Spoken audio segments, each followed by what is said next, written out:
This is SMNI News Channel. Truth that matters.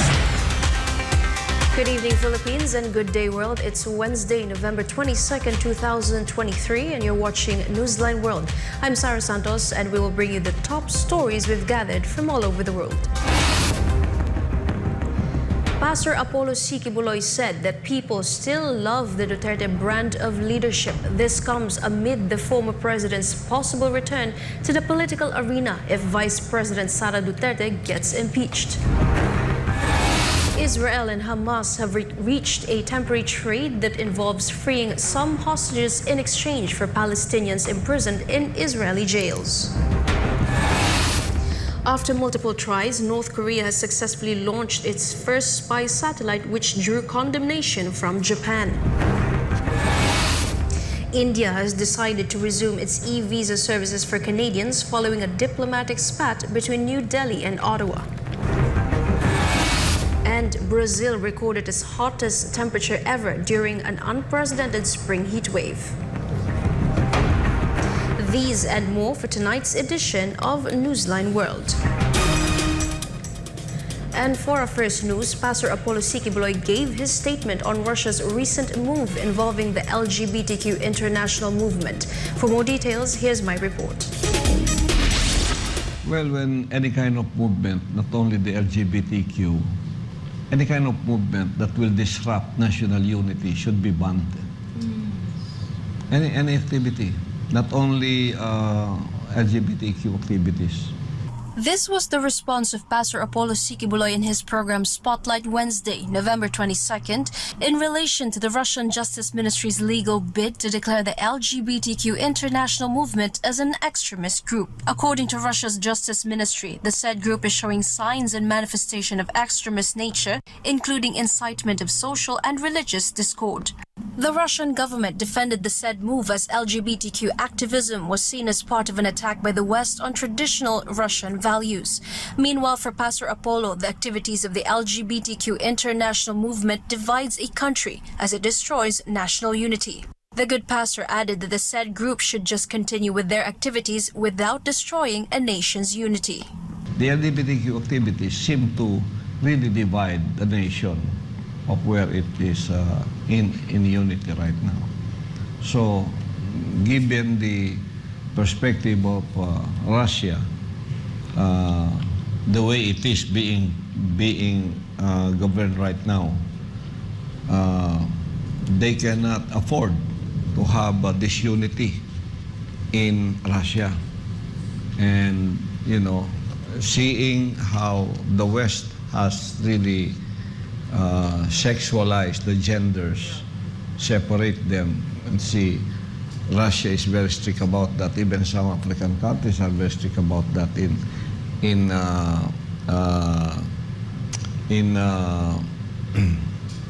setting aside the LGBTQ movement as lawless. Even in Africa, they are doing that. So it is for the interest of their nation's unity that they are doing that. And maybe they cannot really totally ban the genderization of the LGBTQs. But the LGBTQs should have their not being always publicized to disrupt national unity. That is what Russia is after, not to disrupt national unity. So they have to be banned, you know. So they have to be prosecuted if they do that. It's the same in some countries in Africa. No. So if they just want to continue on their own without disrupting national unity. Yun ang if you are Putin or if you are any kind of presidential leader in any country, the last thing you have to have is disunity in your country because of some movements. As a leader, we don't want that. So as a leader, you have to do something to quell that kind. And I think Russia is doing exactly like that. Meanwhile, Pastor Apollo defended the LGBTQ's rights when it comes to employment, housing, and other things. However, when it comes to the Word of God, When it comes to employment, when it comes to housing, when it comes to the society, they are free to exercise. But when it comes to the spiritual law of God, I'm very sorry to say, I have to follow the Word of God. Amen. for God and my beloved Philippines, this has been Sarah Santos, SMNI News. Japan condemned North Korea amid reports that its neighboring country launched a spy satellite into space. Natsumi Kojima reports. Of a successful attempt to launch its first military spy satellite into orbit, a move that earned strong criticisms from Tokyo and Washington. Japanese Prime Minister Fumio Kishida accused North Korea of breaching UN resolutions and expressed his condemnation of the launch in strongest possible terms. Kishida emphasized that the launch of a projectile that uses ballistic missile technology is clearly a violation of the United Nations resolution. Locals were startled by the loud, late-night alarm after officials issued an evacuation order to residents in the southern region of Okinawa. Local officials canceled the public announcement after the missile passed into the Pacific Ocean just before 11 p.m. on Tuesday local time. This is North Korea's third attempt to launch a military spy satellite after two previous efforts have failed this year. Ijo Nihon Karako Natsumi News Otsutai Shimashita. SMNI News, Japan. China welcomed the visit of the Kumaito delegation of Japan for promoting the improvement and development of bilateral ties between both countries. Alisa Torres has the news. Japan's Kumaito delegation received a welcome from China for promoting the improvement and development of bilateral relations. The Japanese delegation was led by Natsuo Yamaguchi, who is also the leader of the said ruling coalition party. China's Foreign Ministry spokesperson Mao Ning said that China hopes that the visit will push for improving the relationship between China and Japan. 欢迎山口纳基南党首率公民党代表团访华，希望通过沟通交流，推动中日关系改善和发展。 Meanwhile, Mao said that China believes that trilateral cooperation with China, Japan, and South Korea will be beneficial for the region. 中方认为中日韩合作符合三方的共同利益，也有利于地区的稳定繁荣。三方正就本次外长会的有关事宜保持着沟通。 Mao also said that the entire Chinese side believes that trilateral cooperation serves the mutual interests of the three countries and promotes stability and development in the regions. Reporting, this has been Alisa Torres, SMNI News. Former President Rodrigo Duterte believes that Ukraine has been left hanging in its fight or amid its fight against Russian forces. FPRRD and Pastor Apollo Sikibuloy also drew a comparison between the situation in Ukraine and the rising tensions in the disputed waters of the West Philippine Sea. Jade Calabroso reports. Former President Rodrigo Duterte believes that Ukraine has been left hanging, even though the conflict between Ukraine and Russia is not yet over. In the latest episode of Gikat sa Masa para sa Masa, with Pastor Apollo Sikibuloy, the former president warned that if Ukraine is defeated, the situation for neighboring countries, which are also members of the North Atlantic Treaty Organization or NATO, would be perilous.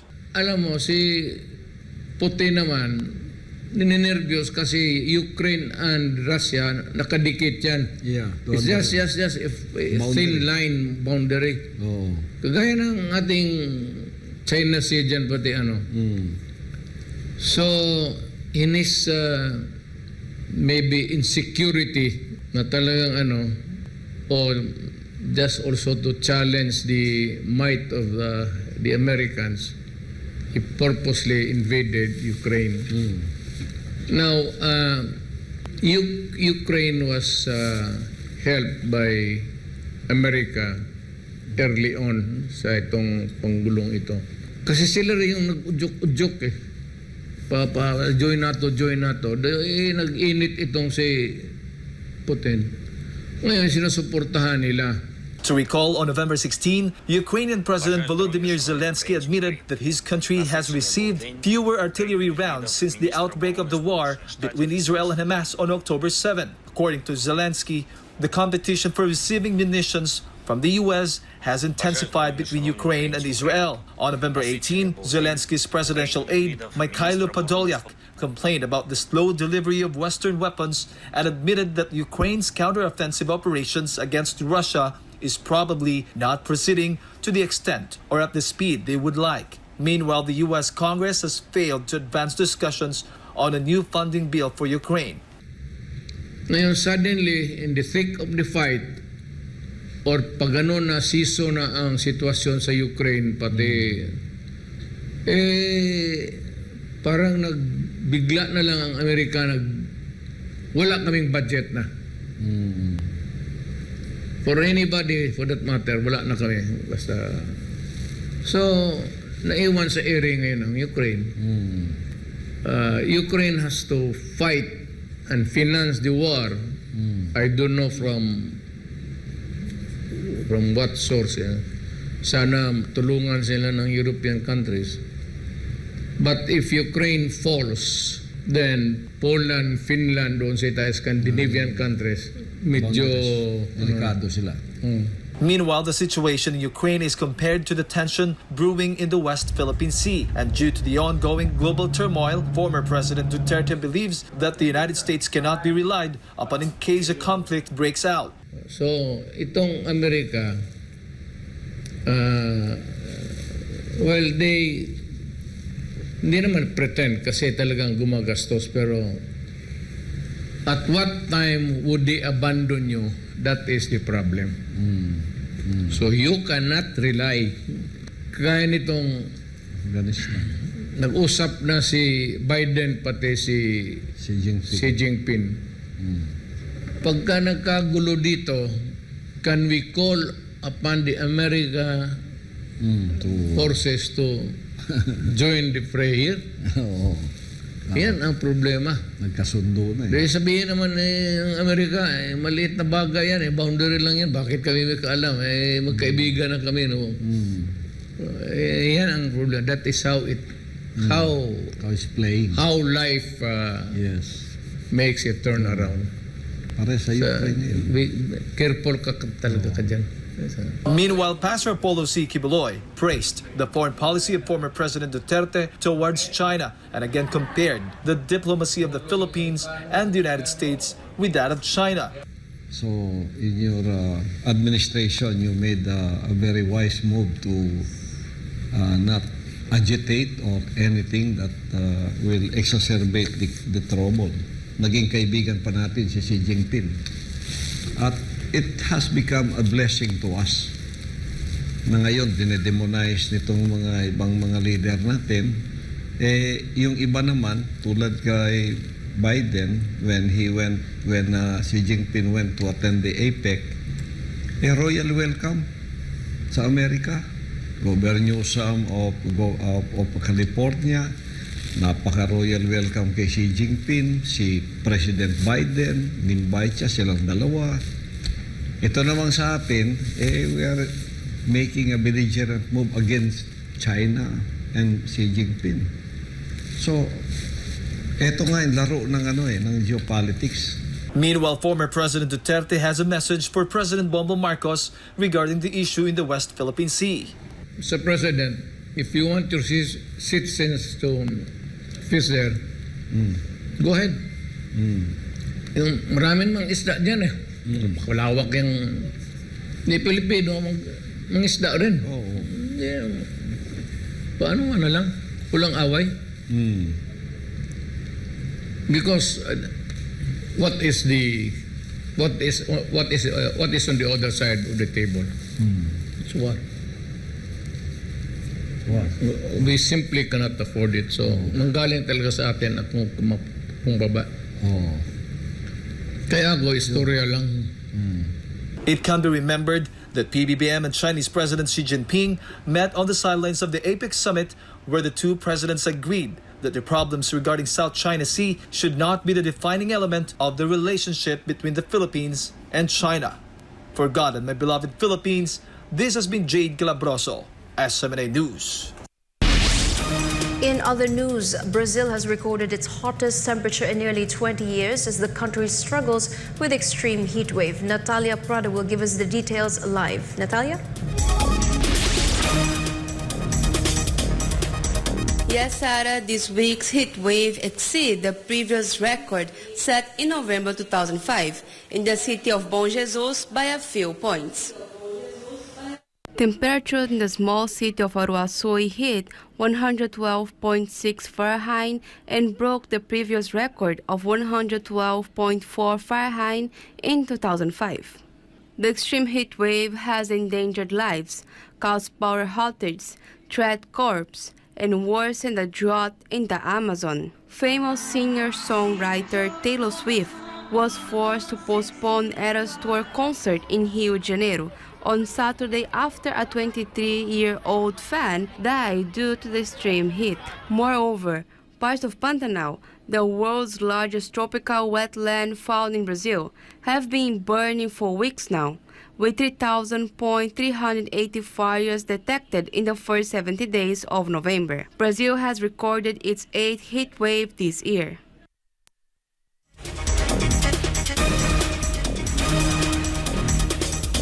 Sarah, experts blame El Nino and climate change for the dangerous heat wave that has been going on for weeks now.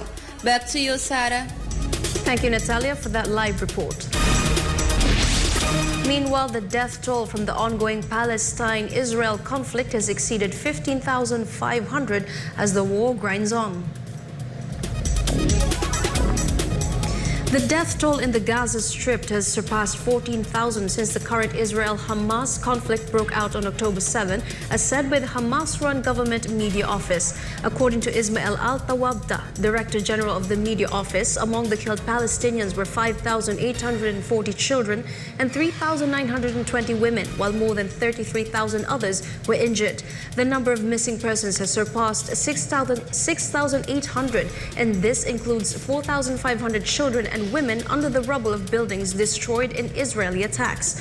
On the Israeli side, government data showed that around 1,200 people have lost their lives.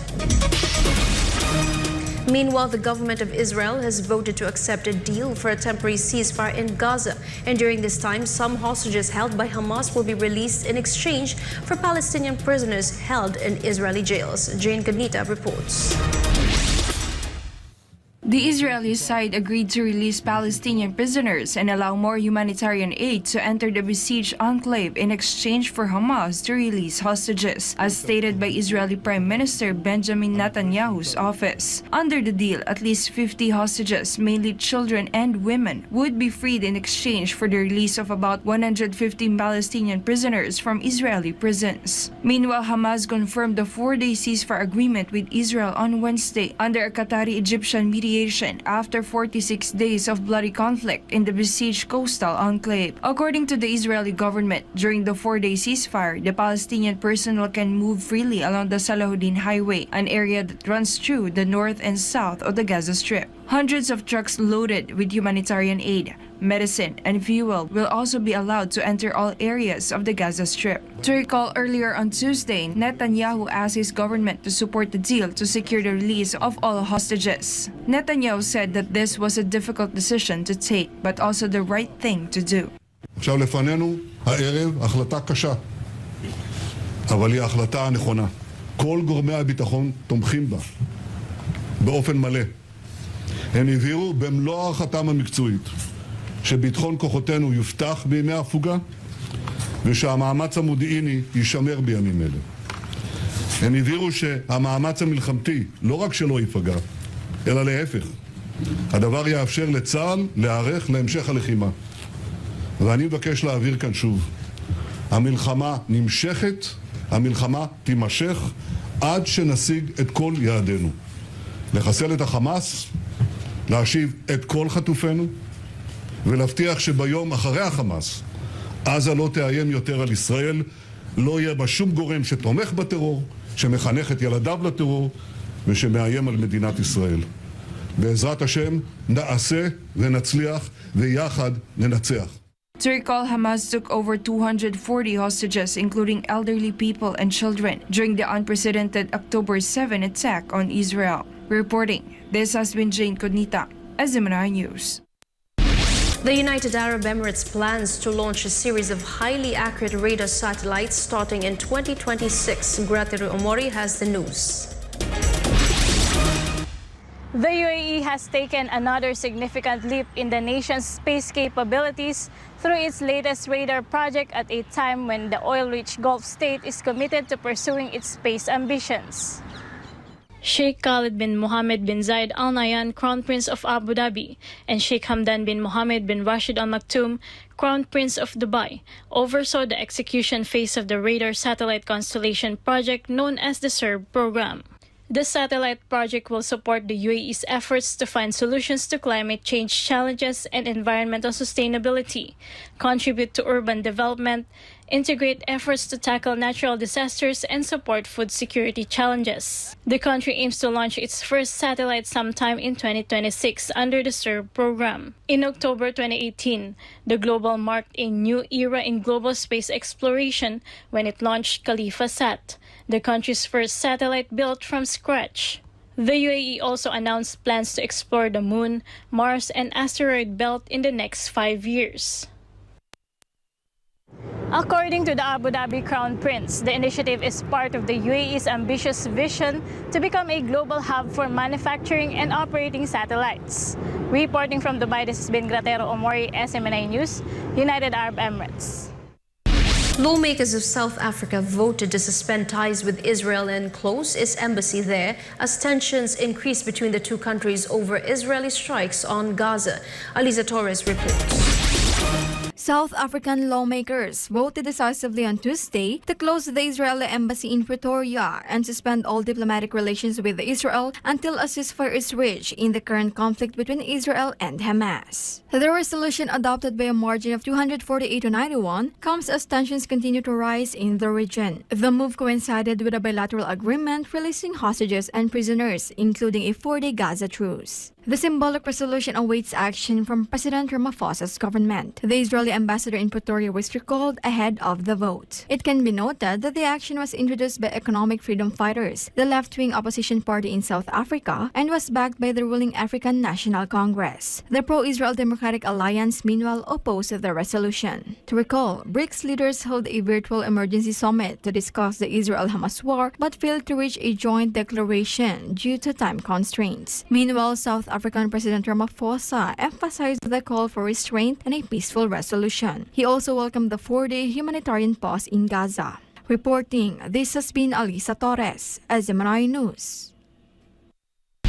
India has resumed its e-visa services for Canadian nationals after a 2-month pause amid strained relations. To recall, India suspended the issuing of e-visa services on September 21 following the strain in the relationship between New Delhi and Ottawa after Canadian Prime Minister Justin Trudeau alleged an Indian government link in the killing of pro-Khalistani leader Hardeep Singh Nijjar in British Columbia. But in October, New Delhi resumed visa services in certain categories for Canadian citizens, and this includes tourist, employment, student, film, missionary, and journalist visas. As for the alleged involvement of India in the killing of Nijjar, Trudeau claimed that there were credible allegations of a potential link between Indian agents and the death of Nijjar, but Canada provided no evidence. Still, Indian External Affairs Minister S. Jaishankar reiterated India's willingness to consider an investigation. In other news, the government of Thailand has unveiled a new foreign affairs policy that will see Thai ambassadors playing an important role in promoting the country overseas. Chatmongkon Pizamaygozon has the news. Thai Prime Minister Sethar Thavisin presented details of his proactive diplomacy policy as he called on representatives of the country to help implement stronger economic diplomacy. Sethar outlined the plan at an annual gathering of Thai ambassadors, consul generals, commerce attaches, and investment promotion officers with Thai embassies. The initiative will require the help of Thai ambassadors to promote Thailand's trade, investment, tourism, and soft power overseas. The Prime Minister also presented a second framework that aims to protect the good reputation and dignity of the Thai royal family. The former property tycoon turned Prime Minister spent 2 months traveling and visiting leaders from different countries to attract more foreign investors. รายงานจากราชบุรี นายชัดมงคล พิสมัยโกศล SMS News ประเทศไทย สวัสดีครับ Hundreds of Rohingya refugees arrived on the shores of Indonesia in the past few days as members of the ethnic minority group. Anissa de Guzman has the details. Indonesia is witnessing a new wave of refugee crisis amid the surge of Rohingya Muslims in the country. More than 1,000 members of Rohingya refugees arrived in Indonesia in the span of 1 week. Around 200 Rohingya refugees were the latest batch to arrive in Indonesia on Wednesday, according to the United Nations. The arrival of the refugees was continuous, and residents from the Aceh Utara district prevented one group of about 200 people from entering the area. Thousands of Rohingya refugees, most of them Muslims, risked their lives on long, dangerous, and expensive journeys at sea every year just to reach Malaysia or Indonesia. Indonesia's foreign ministry made it clear that the Southeast Asian country has no obligation nor capacity to accommodate refugees. Indonesia is also not a signatory of the UN Refugee Convention.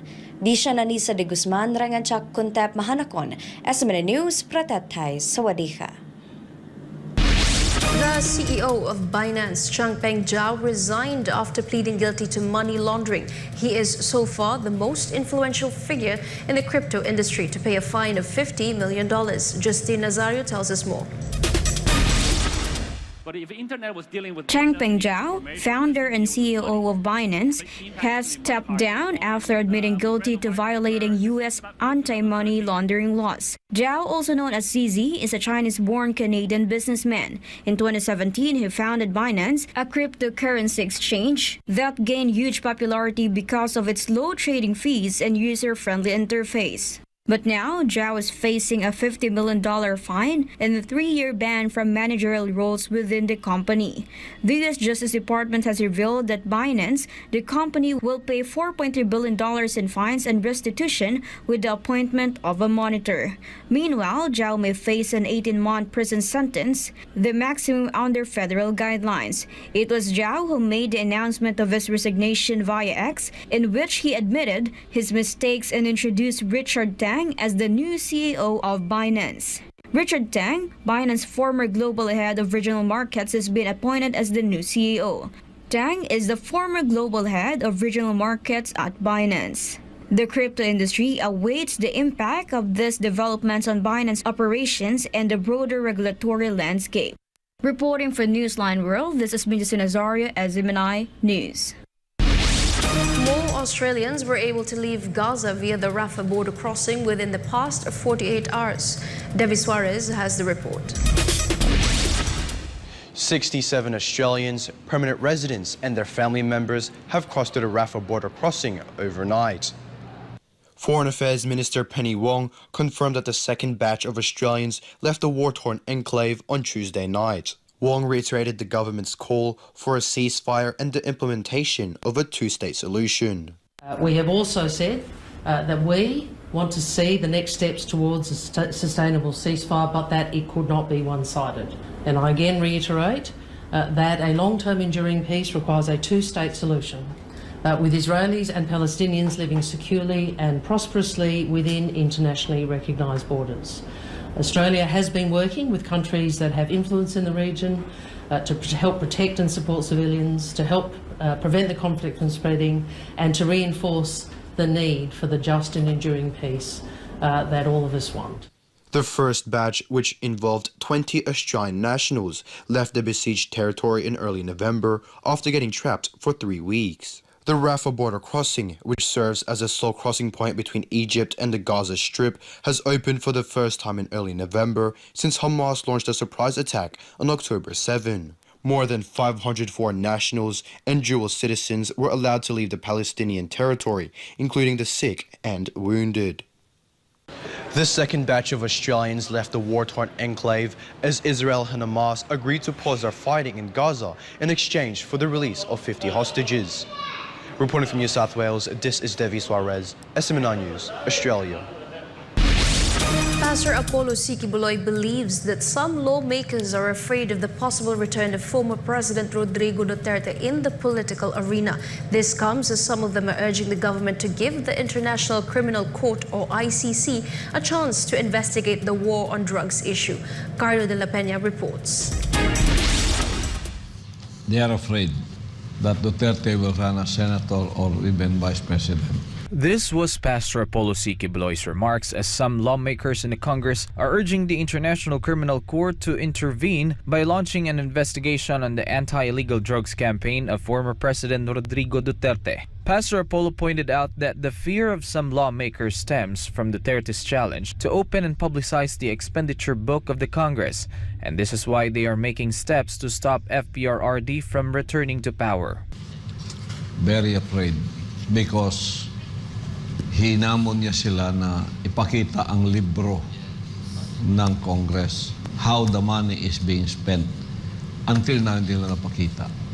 Because if Duterte will again be in a position of power in any office like senator or vice president, siguradong mawiwindang sila dyan kasi he will have the platform. Kaya pinipigilan nila. Pastor Apollo wondered why Congress has not yet revealed their books. Bakit sila maghain ng 1477? Bakit sila maghain na ipakita ang libro ng Kongreso? How the money is being spent. Also, Pastor Apollo again urged Congress to do what is right instead of emphasizing the ICC issue against the former president. So the people are still asking, show us the money. Yes. Where the money is being spent. Kasi tayo din sa kingdom na sanayan natin, the people don't have to ask me. We are the one asking the people where your tithes and your money goes. It's open. You can inspect it. We report it in our own congregation. It's there, all the books. Dapat ganun ang Congress of the people. We should not be the one to ask them to show us the books where the money is being spent. Yeah. They should be the one to publish it voluntarily, where the money is being spent. They should be the one. Pero right now, we are the ones asking them, and there's no answer. That doesn't bode well for the Congress. In the end, Pastor Apollo stated that some legislators are afraid of losing their position because the Duterte brand is very powerful. Yeah. The people still loves them. 93% pa rin ang popularity ni Pangulong Duterte at ni Vice President Sara. Kaya takot sila mawala ng trabaho. It can be remembered that just this Tuesday, the Chamber passed to the Committee on Justice a resolution which was authored by Manila 6th District Representative Benny Abante and One Rider Party List Representative Ramon Rodrigo Gutierrez, calling for the government's cooperation with the International Criminal Court for the investigation of the Duterte administration's war on drugs. For God and my beloved country, the Philippines, this has been Carlo de la Peña, SMNI News. Pastor Apollo Sikibuloy expressed his support for former President Duterte's decision to return to the political arena. Let's get to know more with Daniela Paulite. Because the Duterte brand is very powerful. Yeah. Pastor Apollo Sikibuloy of the Kingdom of Jesus Christ supports the decision of former President Rodrigo Duterte to re-enter the political arena if Vice President Sara Duterte is ousted from her position.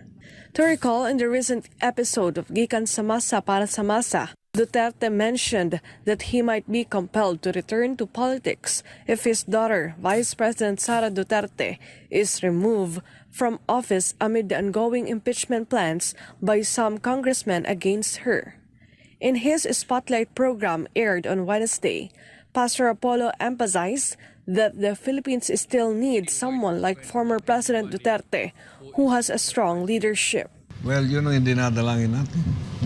While he is here, he will involve in the national affairs because we still need him.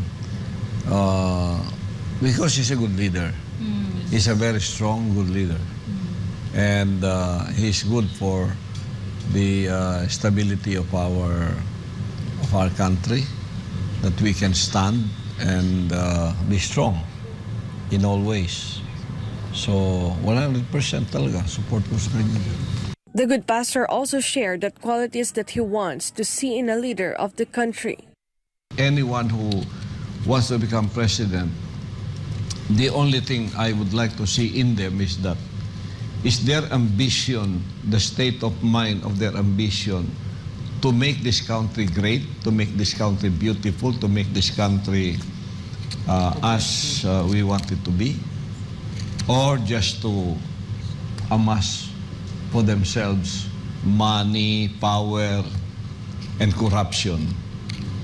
I hate those kind of people in leadership. Pastor Apollo added that the leader of the country should have no other ambition but to develop the nation and that they should never be corrupt.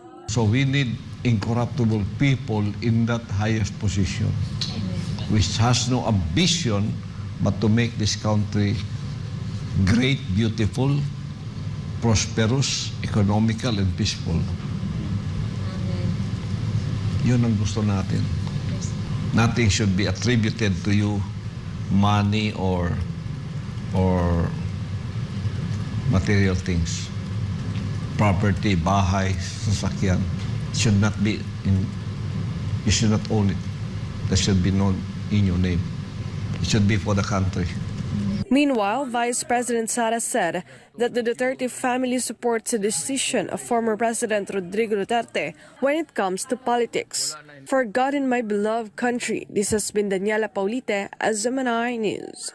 And for our sports news, the World Cup qualifying match between Brazil and Argentina was disrupted after fighting broke out among football fans just before the start of the game. The sixth round of the 2026 World Cup qualifying started almost 30 minutes late after supporters of both football teams clashed with each other.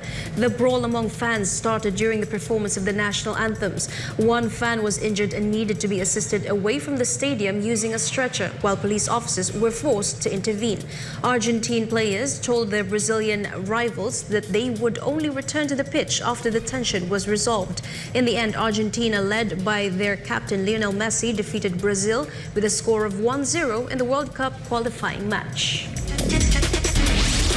And before we end, may you be inspired with the message of the appointed Son of God.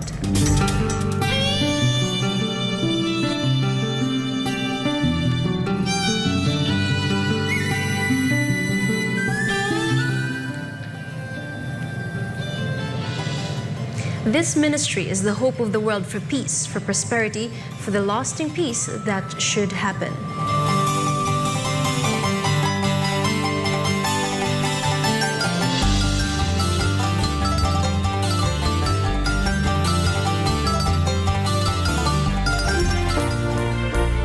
And for our Christmas countdown, there's only 32 days more to go before Christmas.